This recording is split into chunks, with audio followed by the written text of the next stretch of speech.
I'm going to start. So thank you very much for me to talk to this group, Ecodemia. It sounds like a very interesting and important forum. So I'm very excited to do this. For 2020, the phrase or slogan that captures the experience of 2020 most of all is "I can't breathe" or "we can't breathe," for many reasons. Of course, the terrible death of George Floyd and the uprising of Black Lives Matter in response, but also because of COVID, because it has literally killed people who can't breathe. But I'm talking about it today in terms of we need a breathable rhythm for our planet. And in order for that to happen, I'm arguing we need to decolonize time itself. The ultimate expression of white supremacy is control of time. It comes through the Gregorian calendar of man-made months, which subdued cosmological and ecological time. For sure, no indigenous people before they were being colonized from the West, from white Europeans and European descendants, no indigenous people ever used such a calendar of man-made months. They used Earth, Moon, and Sun systems which aligned activity and social life to the cosmos. I'm going to especially today emphasize the moon. Of course, it's in relation to the Earth and the Sun, but somehow the moon is the one that's always forgotten. And I'm going to argue that there is a special relationship of humans to the moon that has inscribed our bodies and our minds in the course of evolution and in the creation of human culture.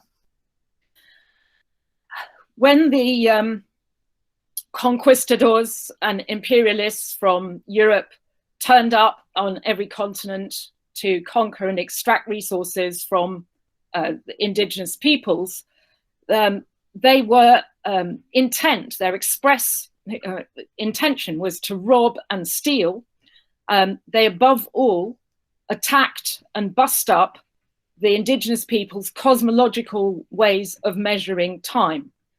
And the descent from that system is the capitalist system itself, which, if it robs us of anything, above all, it robs us of time.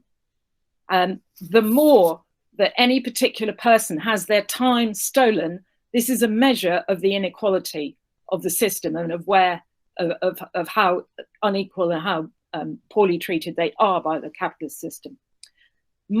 Karl Marx said, all forms of economics can be reduced to an economics of time.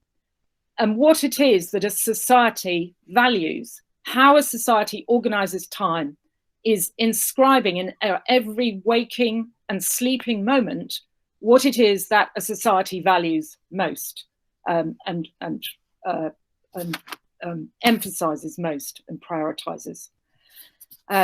So this aspect of the stealing of time has, and remember Benjamin Franklin's dictum, time is money. When the conquistadors of the imperialists rolled up to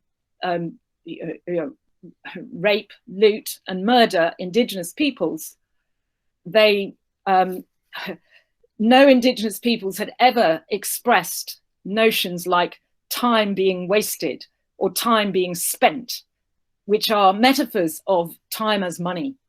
But this was, of course, completely unknown amongst most indigenous peoples, that time would be something which was balanced harmoniously with societies aligning their activities with the cosmos. And so that balance is something inherent to their religious and political and social understandings. You can't imagine time being spent or wasted. That was particularly a concept of the raping, plundering European and European descendant colonizers. Let's just go through a little history, just a summary of the ways in which capitalism and its forerunners of colonialism have measured and imposed time, it gives us a few clues of just how bad it is getting to this day. And then maybe we can discuss how we can try to resist, and what would be the sources we would turn to ways to resist the colonization of time. And really this starts with the hourglass measurement. I think you had a talk here with Kofi Klou from Extinction Rebellion. Wonderful organization and wonderful work being done by those guys. But it's very sad to me that they have chosen the emblem of the hourglass, because I'm afraid this is a representation of European Christian patriarchy, big time. And the hourglass really comes from monastic original measurement. The monks in the Christian monasteries who were dividing up their day in kinds of ritual terms of hours for prayer, hours, the morning hours or the evening hours for prayer. But this got taken into the hours of the feudal nobility, of the aristocracy, living a life of luxury on the back of their peasantry in the feudal system. And of course, they were stealing the time, the hours and the days of those feudal peasants who were supporting the nobility. But even worse, the hourglasses were taken, they were the form of measuring time on the ships that went out from the European ports to the Americas, to Africa, to the east, to India and the Southeast Asia, on those voyages of conquest and colonization. They needed the as close as possible measurement of time that would enable them to keep track of time in the home port, to be able to measure their longitude, the degree to which they were west or east of that port. So really these forms of measurement of time, this hourglass was the initial way in which the voyages of conquest and colonization were imposed on the rest of the earth. So this was the first means of expropriation of time from native populations. Now, in the era of the initial colonizations, we can think of the Spanish colonizations of the silver mines of Latin America, where people's whole populations were literally worked to death in the Potosi silver mines in Bolivia, etc. If the conquistadors enslave peoples, there's no measurement of time. There's no need to measure the time that's being used in labor, because those conquistadors are working people to death. They're robbing them of the whole time of their lives. But as we go towards the Industrial Revolution, and we start to get this finer and finer measurement of time with clocks, with hours, minute hands, especially this was developed the late 18th century. Again, it was for these voyages of conquest to be able to measure longitude, the voyages of the British Royal Navy, Greenwich, the observatory, the Royal Observatory of Greenwich on the 0-degree Greenwich meridian. This is the point of the kind of zero measurement of time ordained by the great imperialist British Royal Navy. So this is where the very first clocks with a very fine degree of hours, minutes, seconds were being developed to enable those great voyages. And of course, this got extended into railway, the time for the railways as they were developed in the early 19th. And the factory time that was imposed on the peoples that were driven into the factories of the early Industrial Revolution in Manchester, northwestern England, and soon right across Europe. So there was the great battleground of the 19th century, which we've heard about from Karl Marx, and especially how workers were literally fighting for every minute, hour of the day against capitalist bosses. How much of their day, how long was the working day to be? How much could they keep for themselves? And the enormous mechanization of those factories meant that machines had to be switched on, switched off in very strict sequences. The workers themselves became as if part of those machines, mechanized with those machines, their time increasingly mechanized by the hour, by the minute, clocking on, clocking off. Now, the West, European and Euro-American West, has kind of become post-industrial, lost its manufacturing heartland. That, of course, is now exported all around the world in the export-free zones to the workers of Southeast Asia, or every continent, Africa, every continent, again, fighting those battles for literally every hour and every minute and every second of their day. 16, 12-hour shifts, 16-hour shifts, with time only for maybe sleep in crowded dormitories, having to sleep in the dormitories next to where I was just reading some material on Philippines workers' conditions, sleeping right in the over from the next shift. So these great factory organization processes had to be kept running is kept running like 24 hours a day, with workers slotting into those shifts. So it should be really clear how just on kind of industrial time, capitalism has robbed humans of their time. But now if we come back to the West, what we're experiencing here for workers here, after losing the sort of manufacturing economy, it's now gig economy, where it's going beyond hours and minutes to surveillance of workers under the second. So we had this through our COVID lockdown earlier this year, delivery drivers coming with the goods to people's doorsteps, having to literally throw the goods down at the doorstep because they're the next address for the next address. Every move they make, every moment that they're driving the van, every moment that they're trying to deliver, running up and down the stairs, is under surveillance. So the gig economy is taking it to seconds. And the most kind of enormous expression of inequality of all is a control of nanoseconds, which of course occurs in the enormous global exchanges. And this is where capitalism's real inequalities and control of time are expressed, that huge fortunes can be made by the one moment to the next, with the hedge funds and the vulture capitalists shorting the markets, making their bets from one price at one point in time to the infinitesimal next point in time.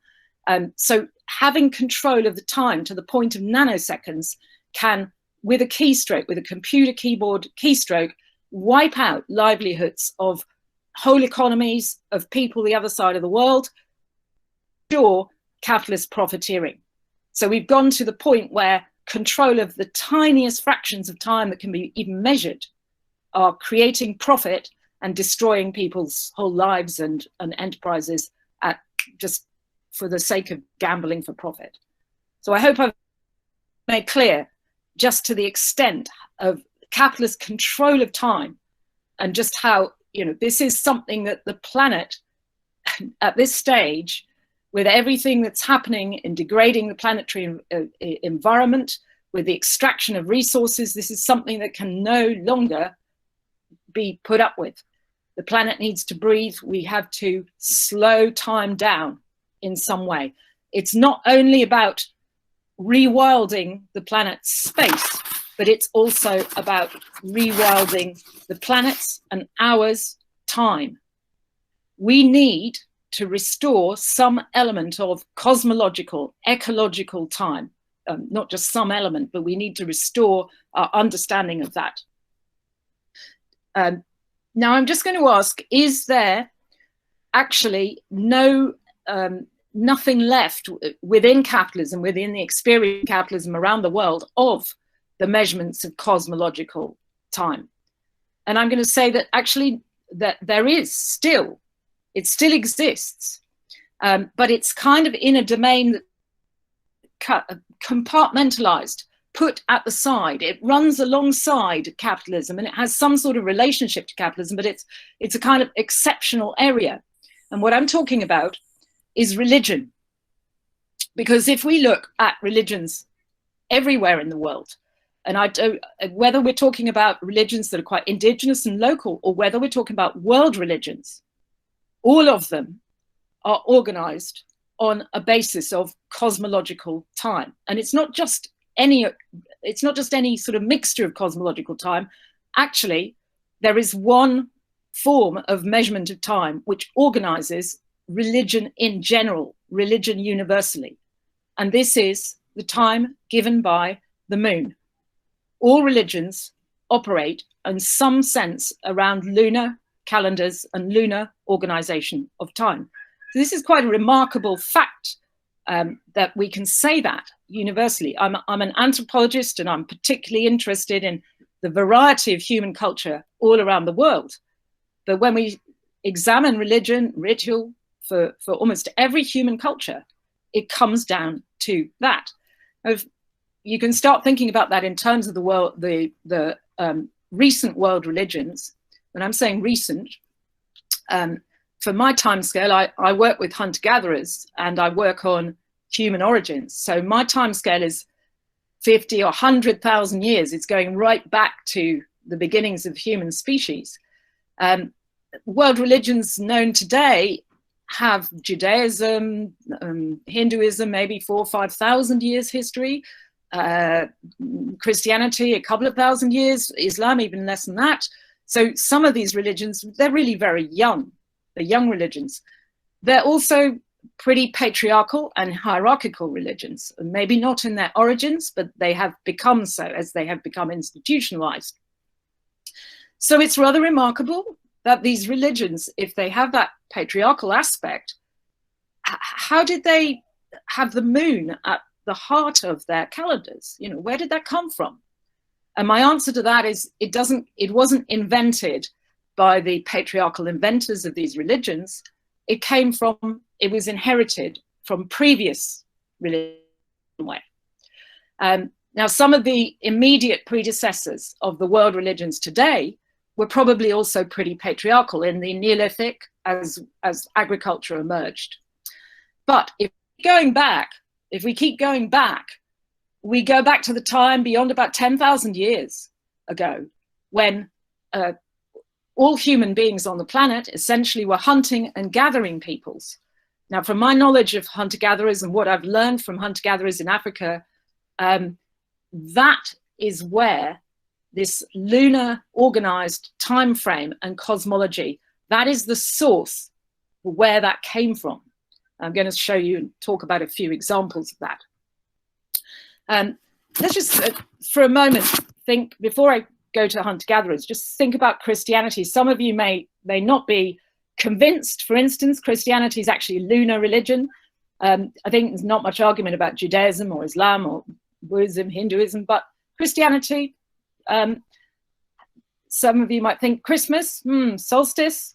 It's obviously based on some pagan, sun connections, but the key, most important ritual sequence for Christianity concerns Easter, Eastertide, the run up to Easter. Easter really is what organizes the Christian calendar. And of course, there have been big wars and fights in Christendom between the East and the West over the organization of this calendar. But the moon is always crucial. It's the moon in relation to the sun, but the moon defines the date of Easter, the preceding period of the Lent going up to Easter. So Jesus' death and resurrection is defined in accordance with the moon, and then the subsequent movable feasts afterwards in relation to the moon. Now, Christians have often tried to get rid of this moon, but they've been trying for 1,000 years and they can't. I think Tony Blair was one of our ex-Prime Minister, Tony Blair, invader of Iraq, was one of the war criminal invader of Iraq, I should say. He was one of the last people to have a go at getting rid of Easter, trying to fix it in the calendar so that all the bosses knew exactly when the workers were going to get time off. It didn't work. You can't do it. You've got to stick to the tradition. That's what religions are good for. They're good for sticking to tradition. So, okay, Christianity too, organized by the moon. Now I want to start talking about the Bushmen. Christianity, as I say, only 2,000 years old. Bushman religion, which Bushmen from Kalahari areas of southern Africa to this day. Bushman religion, I've studied a lot. I haven't been in Bushman areas. I've worked with Hadza people in Tanzania, and I'll talk a little about them as well. So their religious traditions, going back 100,000 years, 50 or 100,000 years, that's what we're talking about. They don't have books, they don't have religions of the book. They do things by singing, by dancing, by trancing, by healing. It's a very corporeal, bodily religion, very extraordinary religion to experience, but it's very old. When the missionaries turned up and met the Bushmen, they found out about Bushman beliefs in spirits, particularly spirits connected to healing. One sort of spirit that we can talk about in terms of trickster. The generic name might be trickster. And in many ways, trickster is I don't even want to call trickster a god, because the Bushmen are very egalitarian people. And trickster is kind of a god for egalitarian people. The healers of the Bushmen laugh at trickster. They swear at trickster. They aren't taking commandments from trickster. It's not like that. The relationship between the Bushmen and trickster is not like the relationship with the God of the Old Testament, say. When the missionaries started to teach Bushman people, or started to try and convert Bushman people to Christianity as the devil. And that's the usual way that missionaries do their procedures, that they go to the heart of the religion of the indigenous people and start to diabolize and so on.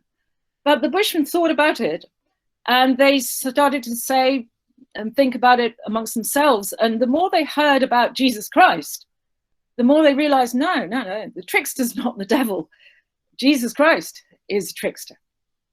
And the reason for that is quite simple. They're hearing about this God, Jesus Christ, dying and coming back to life again in time with the moon.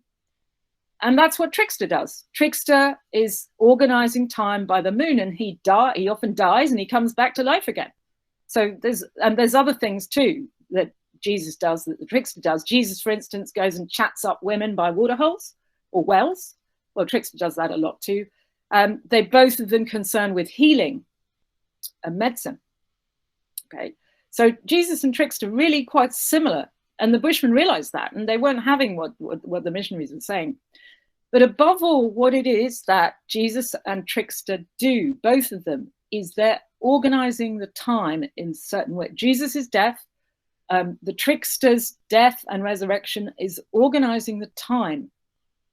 In many ways, trickster is this expression of organization of time. It's a kind of periodicity, an oscillation, a balance. So part of the time, trickster is regarded with a kind of awe during the phases of ritual, particularly the healing rituals, or the rituals I will talk about, the rituals for menstruating girls. Trickster is a big, awesome power of taboo. Taboo on game animals, the animals that are hunted, taboo on menstrual girls. So people have a kind of, it's kind of an awesome power. But then change the time and the trickster becomes a figure of fun, that people tell stories and they really laugh and they're just making fun. So it's like making fun of God. So half the time it's a powerful force, cosmic force, half the time making fun. And it keeps, the time keeps sort of changing between these two phases with trickster. Okay, what I'm going to try and do now is show some pictures of really old religious cosmology. And we're going to start getting an idea of how old and where does this lunar periodicity actually come from. So I'm going to try and do a switch over to show a few slides. Let's put that my entire screen. And let's, sorry, I want to do that. What do I want to do? I want to do this. Let's share. Are we sure? Right. Can we see? Yes. Yes. Well, you got it. Excellent. Right. So I have a couple of examples of what I think is religious ritual iconography. Left hand is from Europe, is a famous carving, sort of relief carving in the surface of the rock in France, in the Dordogne, known as the Venus of Lausel. Lausel is the place in France. And Venus is, again, importing ideas about gods of later civilizations. But this is a very famous image of the Upper Paleolithic period that is probably 25,000 or 26,000 years old. Right. Now, on the right-hand side is a picture from the rock art of ancient Bushmen people. This is from an area of Zimbabwe, the Matapos Hills, not far from Bulawayo. Now, these are images that are separated by 5,000 miles, 8,000 kilometers distance, perhaps, France to Zimbabwe. And thousands of miles, probably, thousands of years, probably different. And yet, I hope you can see that they immediately have significant common features. In fact, I point out there's common features, and there's more than even you can see directly. So even though the Venus of Lausel is perhaps older, the Matapos Hills image from Zimbabwe, we don't know quite how old. It's going to be very old. It's very hard to date African rock art. It comes from time of the great hunting cultures of Khoisan peoples before there were farmers or herders. So it is thousands of years old. We just don't know quite how many thousand. It's possible that the Matapos Hills image is not as old as the Venus of Lausel, but what I'm saying here is that the cosmology, what it's representing, is closer to the source, the original source in some ways, of the first religion, if you like, because Khoisan Bushman peoples have kind of the most original lineage of humanity in terms of the living in one part of the world for the greatest length of time. So the Matapos Hills image is probably closer to the original source. The Venus of Lausel image is more derivative. It will be a derivative of that original source. So we're talking here about the time periods when we're over 100,000 years ago, when it was Africans colonizing Europe. Okay, that really happened about 40 or so thousand years ago. So what is shared in these images? They are images of very powerful females with emphasis on genital region, on female reproductive power. And the very large, the fatness of the females is the emphasis of their power. We know this and can understand this from speaking with and learning from Bushman people in the present day in relation to rock art that has been produced by them in recent past. You can see that both of these images, these female images, they're holding these crescent shapes, which are also linked in significant ways. The Venus of Lausel, her crescent is an animal horn, in fact, marked enigmatically with notches, 13 notches, in fact, which may have direct reference or indirect reference to the moon. The crescent being held by the Matapos Hills figure, again, very probably has a reference to the moon.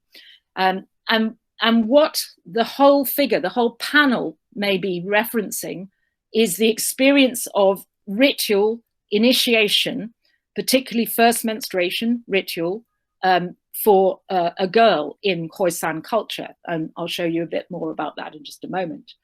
But we can see directly with these big arching rainbows of blood coming from between the legs of the Matapos Hill figure and also her companion who's next to her. Don't forget, she also has rainbows of blood that pass up between the horns of these mighty game antelope antelopes such as eland or Hemsbok, which were the desired hunted animals.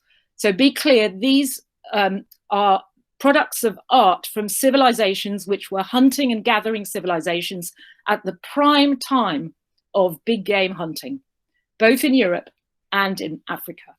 Now, not only are we linked with the powerful female figures, the emphasis on their reproductive powers, this lunar emblems of horns, animal horns, but also the red blood. The Venus of Laussel had red ochre stained on her, which is not very visible here, but is quite visible under a microscope in examination of the rock shelter.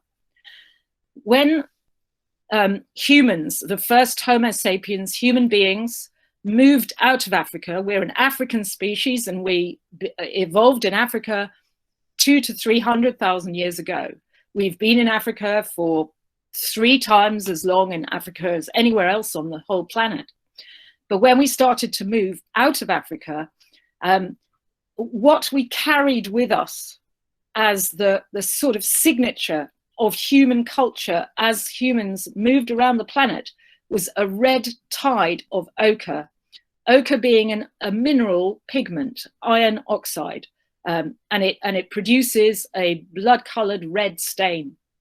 And this was like the hallmark, the mark of the very species Homo sapiens. And it's the Khoisan painting, the Bushman painting, is painted. The woman here is painted in red ochre with her companion and the antelopes. They've had subsequent black pigments painted over them. The Venus of Laussel in Europe had this red ochre staining all over her. So we're looking at this imagery, religious cosmology of very ancient times in both Europe and Africa that goes back deep time, linking the bodies of women, their blood, to lunar time, to the culture, the economics and the culture, the religion of those hunting cultures. Now this image of rock art, and I've just left it with the rock painting itself rather than an outline, so you may have to look quite hard at it. This is again Bushman rock art from Drakensberg, Natal, South Africa, Natal province, South Africa, from the Drakensberg Mountains.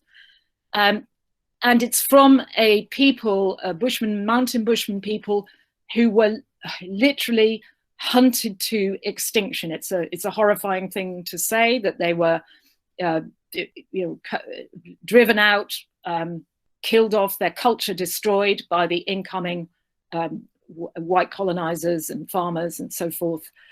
But they've left this record of beautiful, extraordinary and haunting rock art.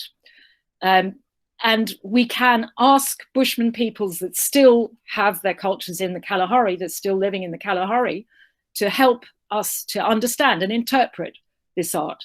Now, this particular painting at a place called Fulton's Rock, we don't know how old it is. It may only be a few hundred years old.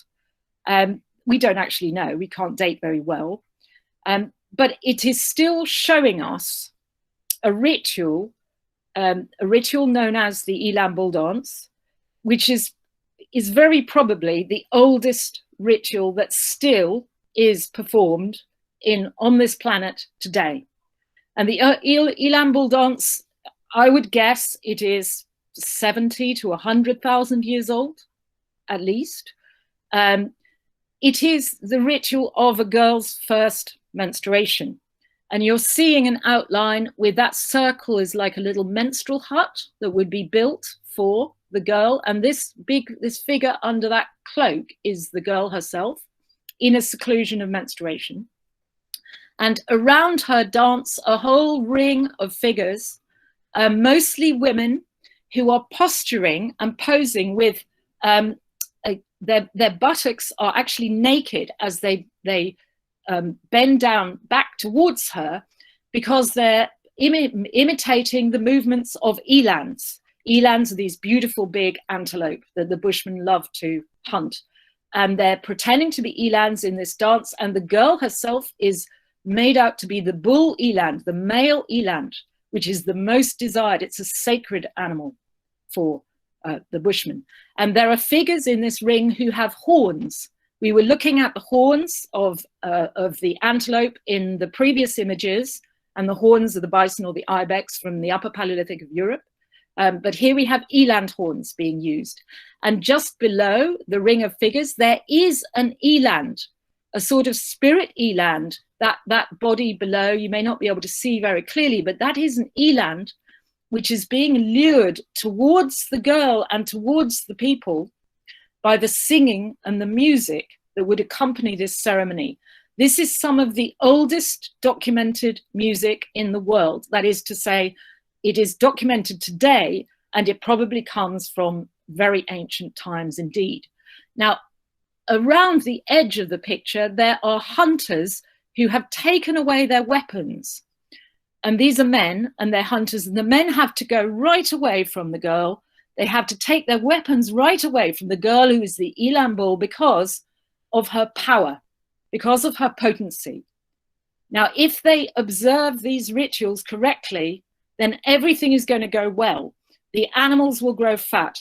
The hunting will go well. The girl herself will grow fat and fertile, and the whole world will be fertile. But if anything goes wrong, well, at the very least, if a hunter should see the girl in her hut, she will turn him to stone. We have here a reversal of the idea of male gaze. This is the girl's gaze will turn the hunter to stone like that. Everything would go catastrophically wrong if the girl's menstrual ritual was not observed. So this ritual is at the heart of Bushman religion and all their ideas of cosmology. The girl's bleeding is believed to open a passageway to what is really the Bushman dreaming. It's called first creation, or the first order of existence. And all the actions of the people surrounding the girl herself, is to facilitate this opening, this passage into that time, a time before time, when there was no death, when people were animals, when there was nothing was fixed in its form. And the reason that the Bushmen so much want to go back to that time is it is the way to effect healing for themselves and all the people, all the community. And necessary for this is the women's extraordinary polyphonic singing. It's an extraordinary and beautiful music that the women perform. So we're seeing here now. It may not seem that the moon is obvious in this particular case, but in fact, the girl's ritual is always organized in relation to the lunar cycle. And she can only be released from her menstrual seclusion when the moon is the young new moon is visible, and she and the moon and the eland are going to grow fat together. So they must wax together with their powers, their fatness, their power. So this is implicitly linked into that lunar cyclicity that was being referred to in the previous images from ancient Europe and from ancient Africa, Zimbabwe. Now I'm just going to move to Central Africa just quickly. And here we have an image which you probably can't see very well. It's dark, and it's amazing we can even see anything. We really shouldn't be able to see anything. But what is being shown here are forest spirits that have been lured. This is now moving to Central Africa, to the Bayaka people. And this ceremony is known as Malobe. And again, it is a ceremony of women's beautiful, elaborate, polyphonic singing. Now, in the most sacred rituals of the African hunter-gatherers, always there should be darkness. It is the dark time of the moon that people use to connect to their ancestors and the spirits. So the women are singing above all at this time, the darkest night, and they're luring the spirits from the forest to the camp to start to dance in front of them. And they can only really see the spirits because there's a kind of bioluminescent phosphorescence that's been applied. It is, in fact, men who are dancing as the spirits in response to the women's beautiful, alluring singing. This singing of the women, this polyphonic singing, is some of the most ancient music of humanity. And in fact, it may be older than even the human species. The women of the Bayaka say that they must sing in the deepest, darkest night when there's no moon in the sky. And the reason for that is they say they are singing for their lives. Why? Because in the deepest, darkest night, that is the time when there's most risk from predators. Lions or leopards, big cats can see in the dark. They can see beautifully in the dark, whereas humans, we don't have very good night vision. So in order to feel safe, women with children will gather together in groups, and they will sing out with many voices, so their polyphony makes it sound as though they have a big group. And that is what scares the lions and the leopards to stay away. So using this technique in the deepest, darkest night with the moon no longer above the horizon is something that may be absolutely ancient in our evolution on the African continent. Even today, in a country like Tanzania, there are records of when are people attacked by lions, and it will be in relation to the light of the moon, because when the moon is above the horizon, lions actually don't do much hunting. But when the moon is out of the sky, lions can see, and they will hunt, whether it's humans or other prey animals, they will hunt. This is expressed by Hadza hunter-gatherers in Tanzania, that a man will not go hunting when there's no moon in the sky because the lions would see him and they would attack him. So there's a kind of shift system, which is an expression of this half and half time. Lions will hunt when there's no moon in the sky. People, men, will go hunting when there is light in the sky. So this is very important for them. In this ceremony, Malobe, for the South African Bayaka people, women have mystical conversations to the moon. They are in a very euphoric and ecstatic frame of mind as they're singing with the moon. The moon is construed their biggest husband. Women's biggest husband is the moon. And the moon governs their menstrual cycles. They are said to be ekila, that is in the moon when they are menstruating. Men have ekila in terms of hunting luck. The whole idea of ekila belongs to women as menstruation, to men as hunting luck, to animals as a kind of power and force. But the whole idea of ekila is one of balance and properly. It regards the forest and the forest spirits as yielding and abundant and kind of generous. And as long as everyone maintains ekila, maintains their balance, maintains the proper sharing, then all will be well. Otherwise, the forest will no longer give food, will no longer give the people what they need. One last example coming from where I've been able to research with hunter-gatherers in Tanzania, from the Hadza people, and this is again an example of their sacred ritual called epeme, is run only when the night is dark, either the moon, either late in the moon, the third quarter of the moon, before it rises late at night, or at the dark of the moon, an early new moon after it has set in the sky in the west. For running epeme, there can be no moon in the sky. So all that is seen is the beautiful stars of the Milky Way.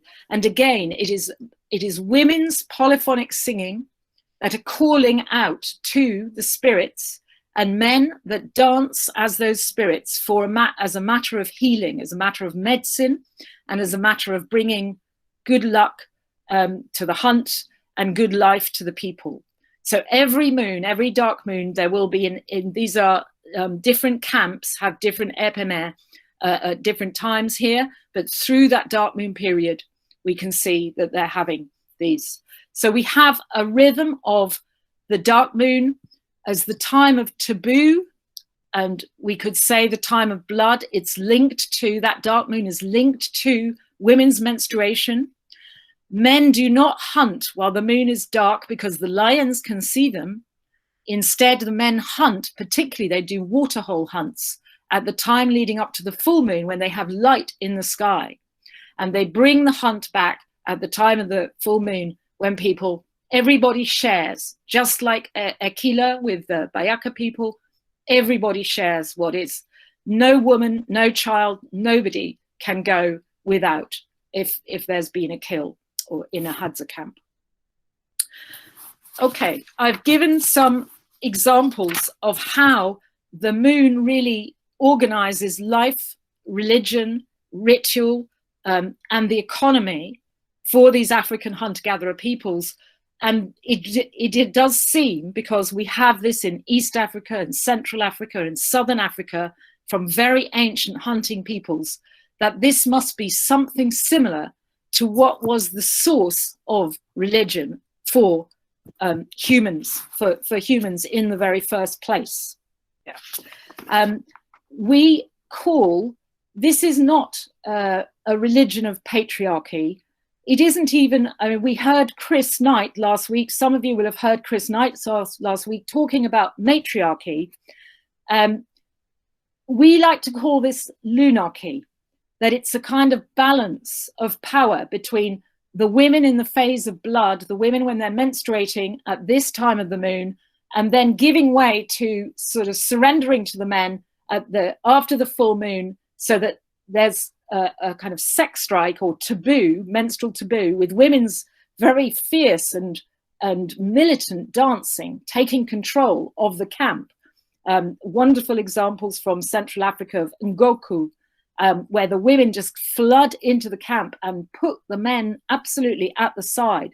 The men have to sort of hide in the huts while the women start their dancing. And then after full moon, the men come back with the meat and everybody can eat. And then after that, everybody relaxes and there's a relaxation. So we have this balance of women taking the power and then surrendering, men taking back the power, but then surrendering as women come back again with the dark moon. So we're talking about lunarchy as something that is really very basic to the balance of power between the genders, between the sexes, and between the ages as well, parents and children, the generations, as well as between the sexes. My last image there is just another image to show a lunar calendar from the Upper Paleolithic, just to emphasize this sharing, this measurement of time through the moon, also the emphasis of the dark phase of the moon, whereas the recent patriarchal religions tend to emphasize let there be light. It's quite clear from these African hunter-gatherer rituals of great antiquity that it is the darkness that is the time for the connection with spirits. Okay, I'll come out of those pictures now and just start to ask questions about what could we do with this understanding of lunarchy, particularly for those of you who are Ecodemia, comprising people who are designers, architects, people who are thinking about environment and ecology in the present day, with humans who are living in cities. We're half of us, half of humanity living in cities now. And cities above all fragment our experience of lunar time. I haven't gone into the biology sufficiently, but the moon is not just a spiritual metaphor. The moon inscribes women's bodies. Women have a reproductive periodicity. If you add enough menstrual cycles together with data from like menstrual apps, you get a lot of menstrual data. It is quite clear that the average of women's menstrual cycles is the lunar number 29.5. That is the length of the lunar synodic lunar cycle. And pregnancy is 9 times that length. Women's reproductive evolved reproductive cycles are lunar. The moonlight has had a big impact on our evolution. And if it's impacted women's bodies, then it's impacted children's and it's impacted men's as well. We are, in some respect, a lunar periodic species. So we're living in these cities today, cut off from the moon, not just cut off culturally, but cut off in terms of physiologically as well. You can hardly ever see the moon in the sky in the cities, cut off by buildings. Children are growing up today who not only have not seen the Milky Way, they've never seen the dark sky, they don't know where the moon rises or what phase, when does the full moon rise, where do they see it, when does the new moon set, where do they see it? They don't know these things. We are cut off and alienated from the moon completely, and yet it was integral part to our evolution and our development as Homo sapiens. We had visitors from the Hadza hunter-gatherers come to London some time ago, and we invited them for a month in London. So they spent a whole moon in London. We invited them to talk about their culture and their understanding of religion, the moon, humanity. And the Hadza are very canny in modern environments. They experienced the bush, they experienced towns in Tanzania, and they didn't mind about London. They could navigate London quite well. But what they told us, and it was a worry for them, what they told us was, but in London you just have fake moons. And what they meant by fake moons was, we have pictures of the moon on PowerPoints, but we can't see the moon in the sky. And this was a real worry for Hadza people, because Ephemer, the healing ritual of Ephemer that must be held in the time of the dark moon, it is a matter of health. It's a matter of welfare, of mental health and welfare. I think the Hadza are right, that by cutting ourselves off from the moon, as we have in modern times and environments with lights that are blaring 24/7. So you watch the picture of the lights across the face of the planet, and they're there like 24/7 glaring, stopping people from even seeing the Milky Way, stopping them from knowing where the moon is in the sky. How do we reconnect?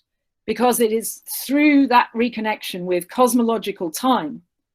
I can promise you, the moon is anti-capitalist. It is the time that will reconnect women's bodies to the cosmos, to the planet, to the animals, to our whole kind of essence as humanity. How do we do that? This is something that, architects, designers, ways of experiencing our environment, it isn't just a matter of space, it's also a matter of time and the phases of the moon. I think that's enough for now, is that?